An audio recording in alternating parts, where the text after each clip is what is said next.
Hello friends, welcome back to Mansi study channel. दोस्तों, आज है 27 फरवरी 2024 और 27 फरवरी 2024 से रिलेटेड करंट अफेयर्स के जितने भी क्वेश्चन बन सकते हैं आज की क्लास में सारे क्वेश्चन को कवर करेंगे और हर क्वेश्चन से रिलेटेड इंपॉर्टेंट पॉइंट भी मैं आपको बताऊंगी। तो आप लोग पूरा क्लास बहुत ध्यान से देखिएगा। और दोस्तों, ये क्लास आपकी मॉर्निंग सुबह 7 AM पे डेली लाइव आती है। आप सभी लोग सुबह 7 बजे इस क्लास के लिए तैयार रहा करिए। इससे आपकी तैयारी करंट अफेयर्स में बेहतर होने वाली है और आगे आने वाले सभी एग्जाम में आप करंट अफेयर से रिलेटेड जितने भी टाइप के क्वेश्चन एग्जाम हॉल में पूछे जाते हैं आप उन सभी टाइप के क्वेश्चन का आंसर बहुत इजीली दे पाएंगे। तो चलिए आगे बढ़ते हैं और आज का पहला क्वेश्चन देखते हैं। आज का पहला क्वेश्चन लिखा है, केंद्र ने अंतरिक्ष क्षेत्र में कितने प्रतिशत विदेशी निवेश की अनुमति देते हुए प्रत्यक्ष विदेशी निवेश FDI नीति में संशोधन को मंजूरी दे दी है। The centre has approved an amendment in the foreign direct investment allowing how much percentage foreign investment in the space sector। First option है 40%, सेकेंड ऑप्शन है 50%, थर्ड ऑप्शन है 51% या फोर्थ ऑप्शन है 100%।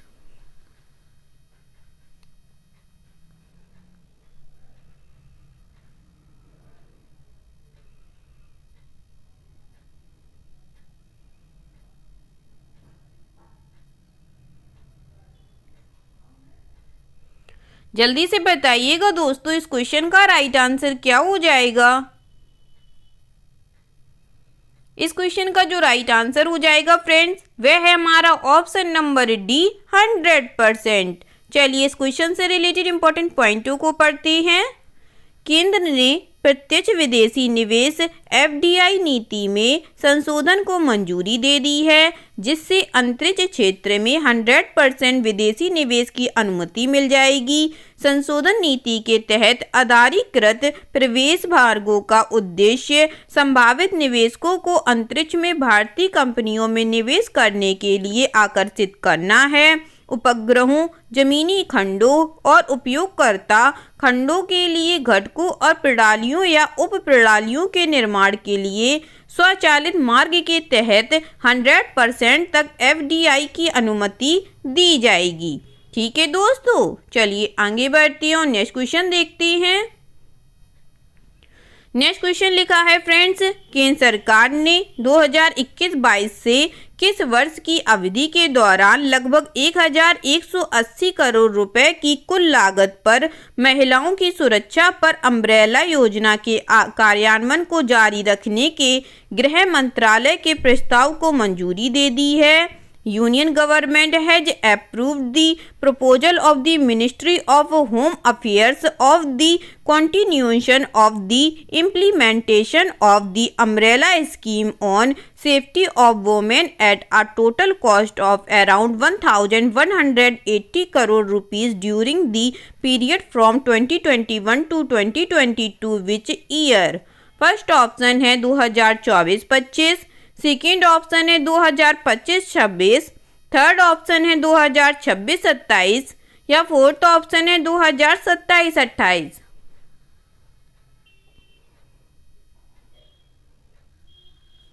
बताइएगा फ्रेंड्स, इस क्वेश्चन का right answer क्या हो जाएगा।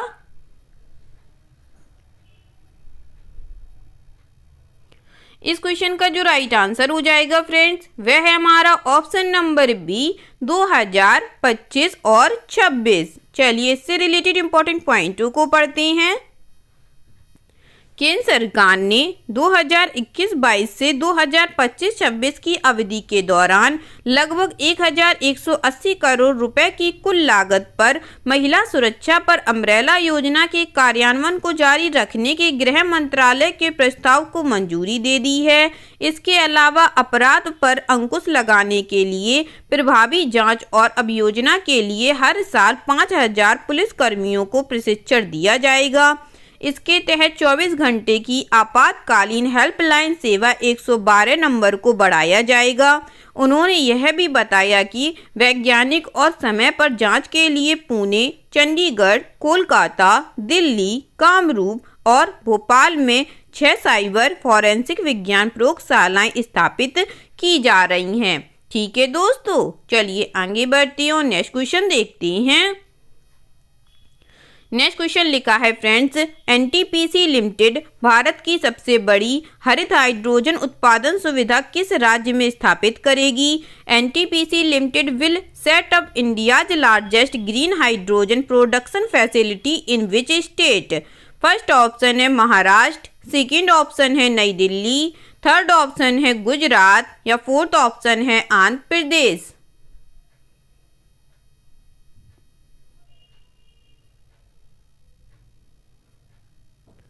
बताइएगा दोस्तों, एनटीपीसी लिमिटेड भारत की सबसे बड़ी हरित हाइड्रोजन उत्पादन सुविधा किस राज्य में स्थापित करेगी? इस क्वेश्चन का जो राइट आंसर हो जाएगा फ्रेंड्स, वह है हमारा option number D, Andhra Pradesh में। चलिए इस क्वेश्चन से रिलेटेड इंपॉर्टेंट पॉइंटों को पढ़ते हैं। एनटीपीसी आंध्र प्रदेश में भारत की सबसे बड़ी हरित हाइड्रोजन उत्पादन सुविधा स्थापित करेगी। बिजली क्षेत्र के पीएसयू और भारत की सबसे बड़ी एकीकृत बिजली कंपनी एनटीपीसी लिमिटेड ने अपने हरित ऊर्जा और हरित हाइड्रोजन उद्देश्यों को साकार करने के लिए एक भूमि पट्टा समझौते पर हस्ताक्षर किए हैं। एनटीपीसी ग्रीन एनर्जी लिमिटेड और Andhra Pradesh industrial infrastructure corporation के बीच समझौता एकीकृत ग्रीन हाइड्रोजन हब के विकास के लिए है। यह हब आंध्र प्रदेश के विशाखापट्टनम में अच्युतापुरम मंडल के पुदिममदका गांव के पास 1200 एकड़ भूमि पर बनेगा। ठीक है दोस्तों, आगे बढ़ते हैं और नेक्स्ट क्वेश्चन देखते हैं। नेक्स्ट क्वेश्चन लिखा है फ्रेंड्स, शिक्षा मंत्री धर्मेंद्र प्रधान ने छत्तीसगढ़ के मुख्यमंत्री विष्णुदेव साय के साथ रायपुर छत्तीसगढ़ में कितने पीएम श्री स्कूलों का उद्घाटन किया है? Education minister Dharmendra Pradhan along with chief minister of Chhattisgarh Vishnu Deo Sai have inaugurated how many PM Shri schools in Raipur Chhattisgarh?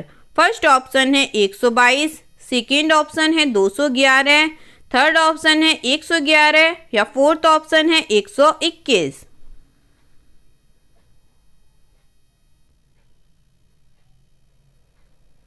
बताइएगा फ्रेंड्स, इस क्वेश्चन का राइट आंसर क्या हो जाएगा?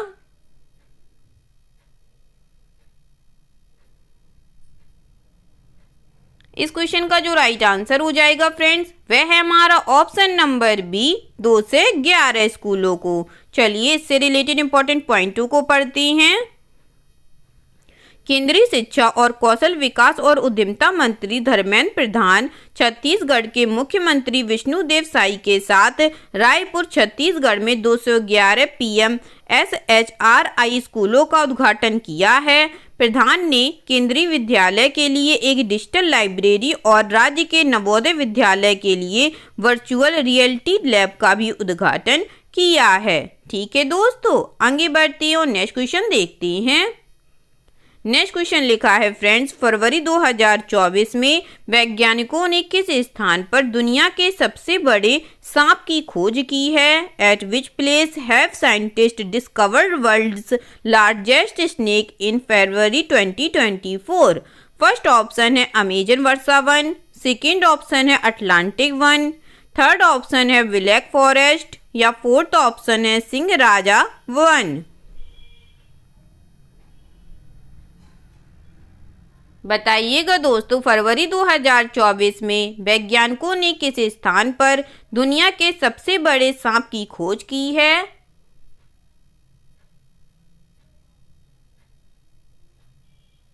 इस क्वेश्चन का जो राइट आंसर हो जाएगा फ्रेंड्स, वह है हमारा ऑप्शन नंबर ए, अमेजन वर्सा वन। चलिए इससे रिलेटेड इंपॉर्टेंट पॉइंटों को पढ़ते हैं। वैज्ञानिकों ने अमेजन वर्सा वन के मध्य में छिपे एक विशाल सांप के अस्तित्व का खुलासा किया है। अब तक का यह खोजा गया दुनिया का सबसे बड़ा सांप है। 26 फीट लंबाई और 440 पाउंड वजनी इस विशाल एनाकोंडा का सिर इंसान के आकार के बराबर है। इसके परिमाण में इसे ग्रह पर सबसे बड़ी और भारी सांप प्रजाति का खिताब दिलाया है। ठीक है दोस्तों, आगे बढ़ते हैं और नेक्स्ट क्वेश्चन देखते हैं। नेक्स्ट क्वेश्चन लिखा है फ्रेंड्स, मॉर्गन स्टैनली ने वित्त वर्ष 2025 के लिए भारत की सकल घरेलू उत्पाद वृद्धि का अनुमान कितने प्रतिशत तक लगाया है? Morgan Stanley projects India GDP growth for FY25 to how much percent? First option है 6.3%, सेकेंड ऑप्शन है 6.5%, थर्ड ऑप्शन है 6.7% या फोर्थ ऑप्शन है 6.9%।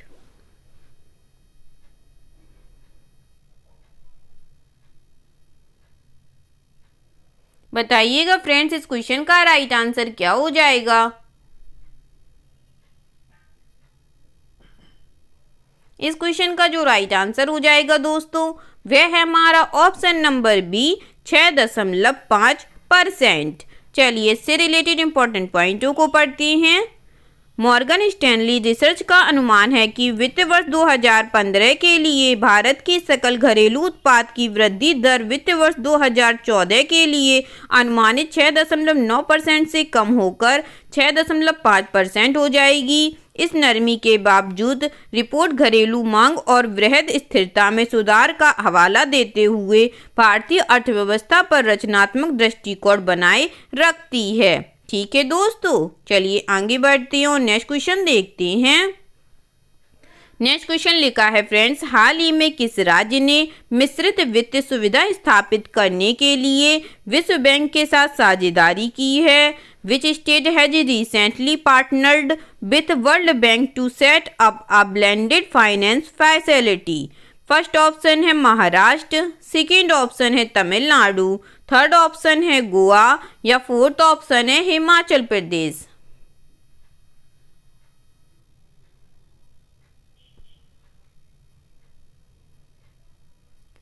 बताइएगा दोस्तों, हाल ही में किस राज्य ने मिश्रित वित्त सुविधा स्थापित करने के लिए विश्व बैंक के साथ साझेदारी की है?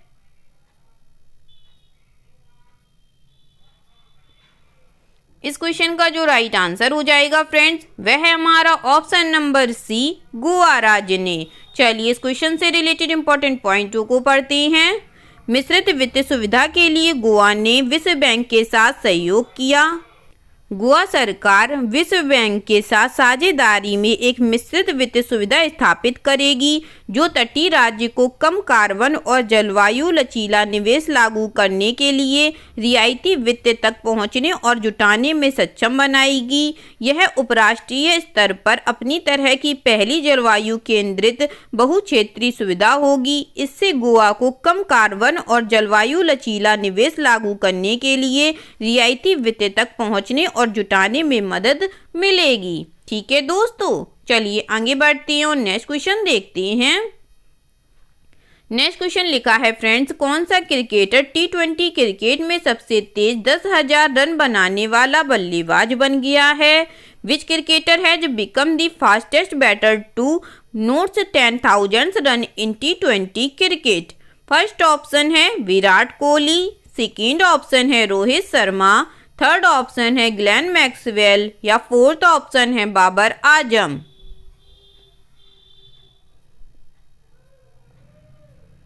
बताइएगा जल्दी से क्वेश्चन का आंसर क्या हो जाएगा?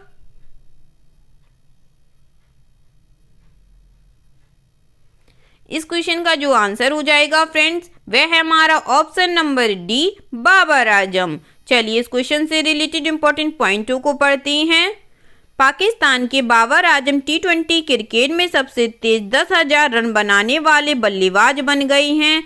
बाबर ने यह उपलब्धि पाकिस्तान सुपर लीग 2024 में पेशावर जालमी और कराची किंग्स के बीच लाहौर के गद्दाफी स्टेडियम में खेले गए मैच के दौरान हासिल की। बाबर ने 271 पारियों में इस मुकाम तक पहुंचने के लिए 51 गेंदों पर 72 रन बनाए। पाकिस्तान के स्टार बल्लेबाज ने वेस्टइंडीज के क्रिस गेल 285 पारी के पिछले रिकॉर्ड को पीछे छोड़ दिया। विराट कोहली 299 T20 पारियों में 10,000 रन बनाने का आंकड़ा पार करके बल्लेबाजों की इस विशिष्ट सूची में तीसरे स्थान पर हैं। ठीक है दोस्तों, आगे बढ़ते हैं और नेक्स्ट क्वेश्चन देखते हैं। नेक्स्ट क्वेश्चन लिखा है फ्रेंड्स, निम्नलिखित में किसने LCA तेजस विमान के लिए भविष्य के हथियारों और सेंसर के एकीकरण के लिए भारतीय वायुसेना IAF के साथ एक समझौता ज्ञापन पर हस्ताक्षर किए हैं? Which of the following has signed an MOU with the Indian Air Force for integration of futuristic weapons and sensors for LCA Tejas aircraft? First option है BrahMos aerospace private limited, second option है Larsen and ट्रूबो, third option है Vaimaniki Vikas agency, या fourth option है Tata advance systems.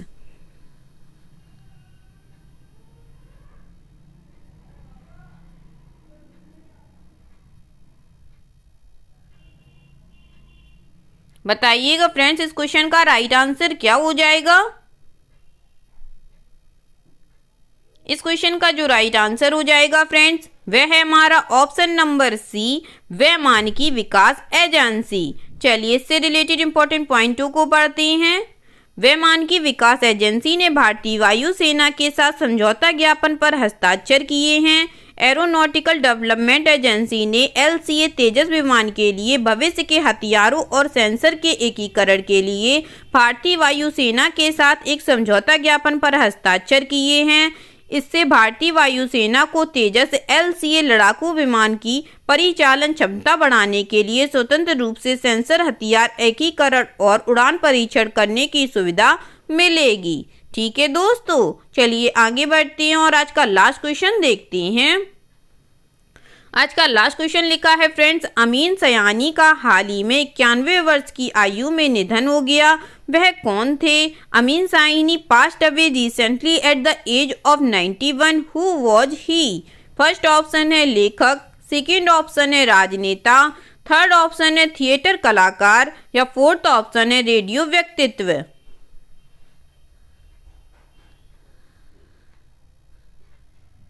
बताइएगा दोस्तों, वह कौन थे? इस क्वेश्चन का जो राइट आंसर हो जाएगा दोस्तों, वह है हमारा ऑप्शन नंबर डी, रेडियो व्यक्तित्व। चलिए इससे रिलेटेड इंपॉर्टेंट पॉइंटों को पढ़ते हैं। दिसंबर 1952 से अप्रैल 1994 तक फिल्मी गानों की प्रतिष्ठित हिट परेड की मेजबानी करने वाले 51 वर्षीय मुंबई स्थित रेडियो व्यक्तित्व अमीन साहनी का निधन हो गया। साहनी की यात्रा हिंदी रेडियो की दुनिया में दूर तक गुजराती घराने से शुरू हुई। हालांकि नियति ने हस्तक्षेप किया, जिससे उन्हें 1951 में अपना पहला हिंदी विज्ञापन मिला। अमीन साहनी एक प्रसिद्ध रेडियो होस्ट थे। उनकी प्रतिष्ठित प्रारंभिक पंक्ति, नमस्कार भाइयों और बहनों, मैं आपका दोस्त अमीन साहनी बोल रहा हूँ, उन लोगों के कानों में आज भी गूंजती हैं जो 1950 के दशक से रेडियो सुन रहे हैं। ठीक है दोस्तों, आई होप आज के सभी क्वेश्चन आप लोगों को बहुत अच्छे लगे होंगे फ्रेंड्स, और सभी क्वेश्चन से रिलेटेड इंपॉर्टेंट पॉइंट के नोट्स भी आप लोगों को बहुत अच्छे से समझ में आए होंगे। अगर क्लास अच्छी लगी होगी दोस्तों, तो प्लीज़ इस क्लास को लाइक कीजिएगा, शेयर कीजिएगा, और आपके अपने चैनल मानसी स्टडी चैनल को सब्सक्राइब कीजिएगा। थैंक यू सो मच दोस्तों।